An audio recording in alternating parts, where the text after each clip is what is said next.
छत्तीसगढ़ में धान खरीदी सबसे बड़ा चुनावी मुद्दा बन गया है, लेकिन दोनों ही राजनीतिक पार्टियों ने क्या ध्यान नहीं दिया है वो ध्यान आज मैं आपको दिलाने जा रहा हूँ। क्योंकि यहाँ जो तस्वीर है उसको आप देख के पहले समझिए। ये मेरे पैर के तो निशान नहीं हो सकते, ये पैर के निशान हैं हाथियों के। और खेतों में आपको दिख रहे हैं हाथियों के पैर के निशान। और खेत में जो धान की फसल है वो उस नुकसान आपको दिख रहा होगा। और सिर्फ एक खेत में नहीं, आसपास के बहुत सारे खेतों में यही नुकसान आपको जगह जगह दिखने को मिलेगा। तो ये इस नुकसान को समझेंगे और इस नुकसान से कितना किसान परेशान होता है उसको बताएंगे। और इस तरफ थोड़ा आगे बढ़ेंगे तो देखिए कैसे उस पार से इस पार आए होंगे या इस पार से उस पार गए होंगे, तो उसका निशान यहाँ पर है। उनके हाथियों के जो पैर होते हैं उसका निशान दिखेगा। और ये देखिए खेत में कैसे वो उन्होंने धान की फसल को नुकसान पहुँचाया है, उसकी तस्वीर साफ साफ दिखेगी। भैया क्या नाम है आपका? मतीश राठे। अच्छा, ये कि खेत किसका है जिसमें नुकसान हुआ है? ये लालन सिंह राठे का है, मेरा पिताजी का।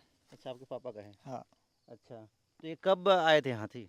ये 25 या 26 दोनों रात को आया था। दो रात? हाँ, 2 रात को आया था। तो आप लोगों ने भगाने की कोशिश नहीं की? भगाने की कोशिश किया, अब यहाँ झुंड लग गया तो क्या करे इसका। कितने हाथी होंगे? लगभग वो 25-26। 25-26? हाँ। अच्छा, तो कहाँ से कहाँ तक गए हैं? अब यहाँ देखिए, अब वो देखिए पूरा मेड़ में तो लगा हुआ है, सब दिख अच्छा, रहा है ऐसे ही नज़ारा। घूमते घूमते हाँ, सबके? सब तरफ। तो हाथी हाथी यहाँ धान खाते हैं? धान हम खाते हैं और नुकसान भी करते हैं। आपको अब ये पैर में लगेगा तो नुकसान ही होगा। अच्छा, आगे भी ऐसा दिखेगा क्या, ऐसा हाँ, नज़ारा? सब पूरा आगे खेत तरफ भी, सब तो चलिए तरफ है। आगे, चलिए आगे हाँ। और क्या क्या वो देखते हैं। कैमरा आगे आगे रख लीजिए कैमरा, ताकि ये तस्वीर आपको दिखाते ले चलें हम। क्योंकि धान का नुकसान कहाँ हो रहा है ये लोकेशन भी आपको बताना ज़रूरी है। ये लोकेशन है छाल। छाल क्या, कौन सा इलाका है? बंगर सूता। बंगर सूता इलाका। तो बंगर सूता इलाका में जो किसान रहते हैं उनको कितना नुकसान हो रहा है वो मैं आपको समझाने की कोशिश कर रहा हूँ। और इसको समझाने की ज़रूरत इसलिए पड़ रही है क्योंकि छत्तीसगढ़ में आप सुन रहे होंगे कि धान खरीदी सबसे बड़ा चुनावी मुद्दा है। दोनों ही पार्टी धान के किसानों को ज़्यादा से ज़्यादा लाभ देने की बात कर रही है। लेकिन जिनके धान की फसल हाथियों के कारण से नुकसान होता है उनको क्या मिलता है, उनको कितना फ़ायदा हो रहा है, उनका कितना नुकसान हो रहा है, यही समझने की हम कोशिश कर रहे हैं। बताइए ये जो नुकसान होता है आप ये प्रति एकड़ के हिसाब से समझने की कोशिश करते हैं तो इस खेत में कितना नुकसान हो गया होगा? लगभग इसमें नुकसान होगा तो आधा से ज़्यादा हो गया नुकसान। मतलब 1 एकड़ में कितना धान होता होगा अनुमानित? अनुमानित वही लगभग 20-25 कुंटल। 20-25 कुंटल? हाँ। तो उसमें से कितना परसेंट कम हो जाएगा अब उसमें से अब लगभग लगभग मान के चलिए 75% कम हो जाएगा। 75%? हाँ। मात्र 25% मिलेगा? हाँ। हाँ। और इस खेती को तैयार करने के लिए कितना खर्चा कर रहे हैं? हम इसमें अब एकड़ पीछे कम से कम 15-20 तो लग जाता है। अच्छा, तो जो 25% है उससे 15-20 हज़ार मिलेगा? नहीं मिल पाएगा इसमें मतलब 25%। लागत से भी कम पैसा हाँ, मिलेगा कम इसमें? पैसा मिलेगा तो इसमें। नुकसान हो गया। नुकसान होगा। तो ये नुकसान की भरपाई क्या सरकार की तरफ से होती है? अभी पहली बार तो हमारा हुआ है ये नुकसान फिलहाल अभी। अच्छा, पहली बार हुआ है। हाँ। हाँ। अच्छा, आप ये बताइए, आप तो यहाँ के स्थानीय पत्रकार हैं, तो ये मुआवजा का कोई यहाँ स्कीम है कि नहीं है? मुआवजा के लिए एक्चुअल में होता क्या है कि जो वन विभाग है हाँ हाँ। वो प्रोत्साहन राशि कहें या फिर सहयोग कहें, मुआवजा के नाम से तो कुछ नहीं है। हाँ। समथिंग वही एकड़ पीछे 9,000 ऐसे कुछ देते हैं देने नौ के लिए। हजार और जो कि मतलब हाँ मान के चलिए ऊँट के मुंह में जीरा है। हाँ, तो मिलता है कि नहीं मिलता है? वो भी मतलब किसानों के अथक प्रयास के बाद मिलता है। अच्छा। ये जैसे अपने मतलब 9,000 पाने के लिए हाँ, अपने घर से 9,000 गंवा लेते हैं तब जाके वो पैसा इनको मिलता है। मतलब जो चक्कर इसलिए काटने का जो हाँ, से हाँ। उन वो हाँ इन लोग का जो सिलसिला रहता है हाँ विभाग में बाबू दादा भैया ये सब मतलब हाँ करते रहते हैं। हाँ लास्ट में इनको 9,000 मिला तो मिला, नहीं तो उसमें भी कटौती होके अपना मिलता है। और इसके वजह से ना किसान, कई किसान ऐसे हैं जो मतलब ना मुआवजा राशि के लिए मतलब सर्वे भी नहीं करवाते हैं, जो हाँ आते हैं हाँ है ना विभाग से, हाँ। वन विभाग के जो फॉरेस्ट गार्ड हैं वो आते हैं, आकर के जो चलिए लिख के लेके जाते हैं, वो सब चीज़ अब करते भी नहीं है। बहुत सारे किसान उस चीज़ को अब इग्नोर करना चालू कर दिए हैं। अच्छा कि वो मुआवजा नहीं चाहिए भैया, उससे तो ज़्यादा हाँ, नुकसान हो उससे जा रहा ज़्यादा उनको मतलब फसल के वजह से ना, है। हाँ फसल क्षति का उन लोग को मुआवजा राशि ही नहीं मिल पाता। हाँ। है ना, उसको अच्छा। अपन मुआवजा राशि नहीं कह सकते। तो आप जो ये तस्वीरों में देख रहे हैं तो इससे साफ अंदाजा लगा लीजिए कि बहुत सारे हाथियों का ये झुंड रहा होगा, तभी इतना नुकसान हुआ है इस खेत में। लगभग फसल खराब हो गई है ऐसा कहा जाएगा। इसको काटेंगे कैसे अब? अब कैसे काटेंगे, एक आध ठो करके, वो क्या बोलते हैं, हाँ। कलाड़ी से इसको अच्छा। काटेंगे हाँ। हाथ से।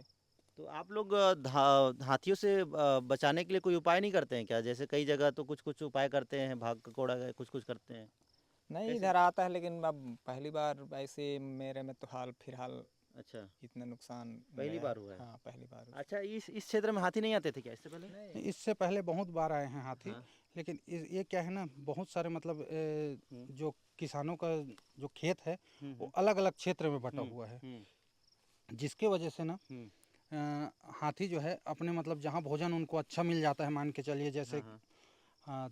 धान पका हुआ है हाँ। उस साइड गए और उधर को पूरा चौपट कर दिए। अभी बीते मतलब 8 से 10 दिन पहले हाँ। यहीं का जो लिटिया खोल कहते हैं, हाँ। हाँ। जहाँ किसान फसल लगाते हैं उसको लिटिया खोल के नाम से उस जगह को जानते हैं, उस जगह भी अभी हाथी आया था हम्म। जो 25 से 30 के तादाद में थे हम्म। और पूरे फसल को रौंद डाले थे। अच्छा, रौंद और डाले। हाँ, और रही बात, एक तो छोटा सा मतलब कुआं टाइप का था, उसमें खेल करके इतना मतलब उसको तालाब के नुमा बना दिए थे और उसके ऊपर जो खेत था जिसमें फसल लगा था उसमें पूरा मतलब ना हाथियों ने अपना मतलब उत्पात मचाया था। अच्छा, मैं यहाँ कितना नुकसान होता है उसको मोटा मोटा समझने की कोशिश करूँ कि ये तो हम एक खेत की बात कर रहे हैं, एक दो तीन खेत यहाँ देख रहे हैं। तो जिस जगह में है या ये जो पूरा छाल का इलाका है, हाथी प्रभावित क्षेत्र कहलाता है, तो यहाँ बहुत सारे किसानों को नुकसान होता होगा हर साल। ये एक गांव है, हाँ। ऐसी सैकड़ों गांव हैं। हाँ। अगर अपन धर्मजगढ़ वन मंडल क्षेत्र की बात करें हाँ। तो धर्मजगढ़ वन मंडल क्षेत्र में ऐसे हजारों किसान हैं जो मतलब फसल के मतलब हाथी से फसल के नुकसानी का हाँ। दंश का शिकार हाँ। हो रहे हैं। हाँ। और अगर हम धर्मजगढ़ ब्लॉक का लें हाँ। या फिर छाल छाल का तहसील लीजिए। तहसील क्षेत्र का लें तो यहाँ मतलब मान के चलिए कोई किसान इससे अछूते नहीं हैं। अच्छा, हर किसी न किसान, किसी को। हाँ। हाँ, हर किसान इस दंश के शिकार हो रहे हैं। भैया ये बताइए मुझे, अरे, तो यहाँ हाथियों के पैर जहाँ पड़ते हैं वहाँ गड्ढा भी हो जाता है, उसी गड्ढे में मैं भी गिर जा रहा था अभी। ये बताइए कि आपके यहाँ तो पहली बार ये नुकसान हुआ है, तो आप लोग मुआवजा के लिए अप्लाई करेंगे कि नहीं? मुआवजा के लिए नहीं, अभी तो नहीं किए हैं। नहीं किए हैं? नहीं किए। क्यों नहीं करते बाकी लोग भी? अब सॉरी। मैं ये जानना चाहता हूँ आप लोगों से कि जब हाथी आते हैं आसपास और आपके खेत में आए हाँ, और किसी के खेत में जा रहे हैं, तो हम भगाने की कोई प्रयास कैसे नहीं करते? ये वन विभाग की टीम नहीं आती क्या? आती है, लेकिन तब तक लेकिन अब कितना देर तक रहेगी वो, तब तक मतलब नुकसान हो जाता तब है। तक नुकसान हो जाता है। अच्छा। और आपको लगता है क्या किसान होने से आपको फ़ायदा हो रहा है अब?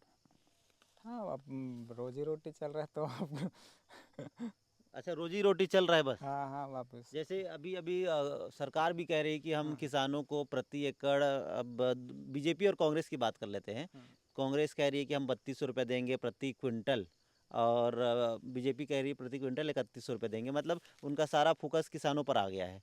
तो वो फ़ायदा आप लोगों को मैदानी इलाकों के हिसाब से आपको कितना मिल सकता है? कम मिलेगा कि ज़्यादा? अब मेरे मान से तब क्या बताऊँ इसको। अच्छा, तो मैं आंकड़ा आपको समझा देता हूँ कि अगर आप मान लीजिए आपके खेत में 20 या 25 क्विंटल प्रति एकड़ धान की खेती हो रही है और वहाँ आपका 20 से 25% ही धान बच रहा है, बाकी ख़राब हो जा रहा है, तो मैदानी इलाकों में जिन किसानों को प्रति एकड़ जितना मुनाफा होता है उससे कम ही होगा। यही मैं आपको समझाने की कोशिश कर रहा हूँ। और इनकी जो समस्या है इसको क्यों नहीं देखा जाता है, इसको क्यों इसके समस्या के समाधान के बारे में सोचा जाता है, ये भी चर्चा का विषय है। दादा, क्या नाम है आपका? जगला काट है। थोड़ा बैठ जाइए नीचे, मैं तो ऊपर नहीं आ पाऊँगा, बहुत हाइट है। तो ये कैसा, इस जगह में आपको कब पता चला कि यहाँ हाथियों ने इतना नुकसान किया है? तो आया उसी दिन। उसी दिन? हाँ, उसी दिन। मतलब पता चल गया था कि यहाँ हाथी नुकसान हाँ, पहुँचा रहे हैं? हाथी नुकसान पहुंचा रहे हैं। तो आप लोग क्या कर रहे थे उस समय? आए, लेकिन इतना झुंड को कैसे। अच्छा, दूर में थे। हाँ, दूर में थे। हाँ। तो ये हाथी कितने सालों से इस क्षेत्र में आते रहते होंगे? ये तो हाथी तो बहुत साल से आ रहे हैं। बहुत सालों से आ रहे हाँ। हैं। और क्या क्या नुकसान करते हैं? तो धान की हो गए फसल, इसके बाद और क्या हाँ। दिक्कत है? अब हरूर को तो अभी तक नुकसान नहीं किए हैं, हाँ, केवल खेती को नुकसान कर रहे हैं। खेती को नुकसान कर हाँ, रहे हैं। दोनों फसल दोनों गर्मी में भी आते हैं, हाँ, गर्मी में भी करते हैं। अच्छा अच्छा। पत्रकार महोदय, ये बताइए मुझे कि ये हाथी हाथी 12 महीना में किस किस समय ज़्यादातर इस क्षेत्र में आते हैं?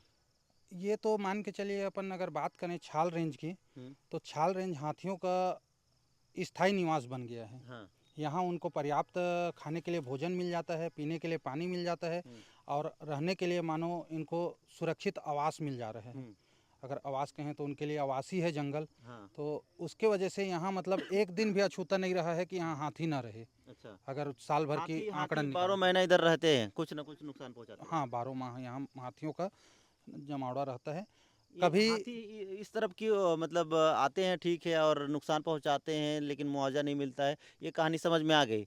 लेकिन इसका समाधान क्या हो सकता है? इसको थोड़ा समझाइए हमें। इसका समाधान भी, अगर शासन प्रशासन चाहे, अगर कॉरिडोर इसका निर्माण कर दे और हाथियों को एक जगह स्थायी कर दे, हम्म, ताकि मतलब उनको है ना खाने पीने के लिए पर्याप्त व्यवस्था हो जाए, हम्म, तो कुछ हद तक हाँ, हाथियों से किसानों को राहत मिल सकती है। अच्छा, ठीक है। तो देखिए, कुल मिलाकर कहानी आपको समझ में आ गई होगी कि किसान परेशान है क्योंकि हाथी लगातार उनके फसलों को नुकसान पहुंचा रहे हैं, और इस जो क्षति हो रही है, जो नुकसान हो रहा है, इसका मुआवजा भी ठीक से नहीं मिलता है। तो इन सभी समस्याओं को भी दोनों राजनीतिक पार्टी या जो भी सरकार में आती है, उनको इस पर ध्यान देना चाहिए। ये कहानी आपको समझाने की मैं लगातार यहाँ से कोशिश कर रहा हूँ। और छाल से एबीपी न्यूज़ के लिए रवि मेरी।